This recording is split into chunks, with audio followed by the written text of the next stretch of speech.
ଚଳନ୍ତା ଟ୍ରେନ୍ରୁ ଖସି ଅଜଣା ବ୍ୟକ୍ତିଙ୍କ ମୃତ୍ୟୁ।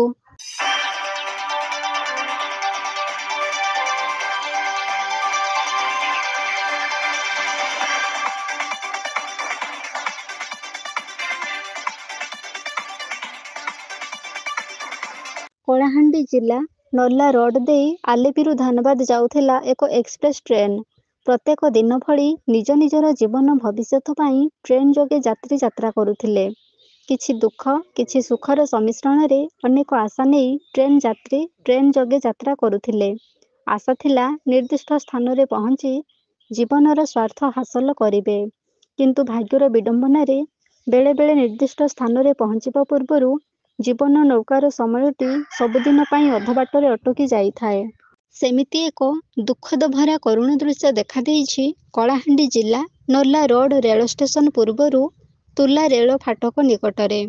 ରେଳ ଯାତ୍ରା କରୁଥିବା ବେଳେ କୌଣସି କାରଣ ଯୋଗୁଁ ଟ୍ରେନ୍ରୁ ଖସିଯାଇ ବ୍ୟକ୍ତି ଜଣଙ୍କ ପ୍ରାଣବାୟୁ ଉଡ଼ିଯାଇଛି, ଯାହାଫଳରେ ସେହି ଅଞ୍ଚଳରେ ଏକ ଦୁଃଖଦ ଭରା କରୁଣ ପରିସ୍ଥିତି ସୃଷ୍ଟି ହୋଇଯାଇଛି।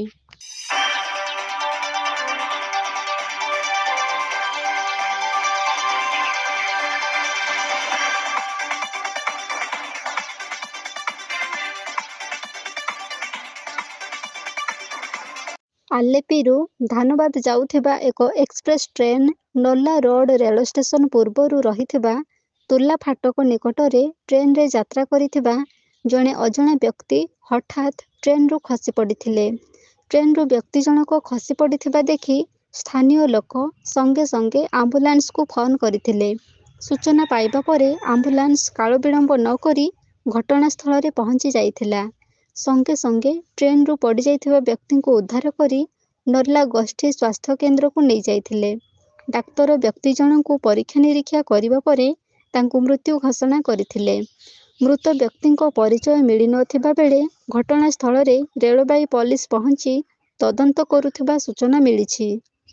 ଟ୍ରେନ୍ ଯାତ୍ରା ସମୟରେ ଯାତ୍ରୀଙ୍କ ଅସାବଧାନତା ଯୋଗୁଁ ଏଭଳି ଘଟଣା ଘଟୁଥିବା ବେଳେ ଉକ୍ତ ଘଟଣା କିପରି ଘଟିଲା ତାହା ଅଧିକ ତଦନ୍ତ ପରେ ଜଣାପଡ଼ିବ ବୋଲି ସୂଚନା ମିଳିଛି।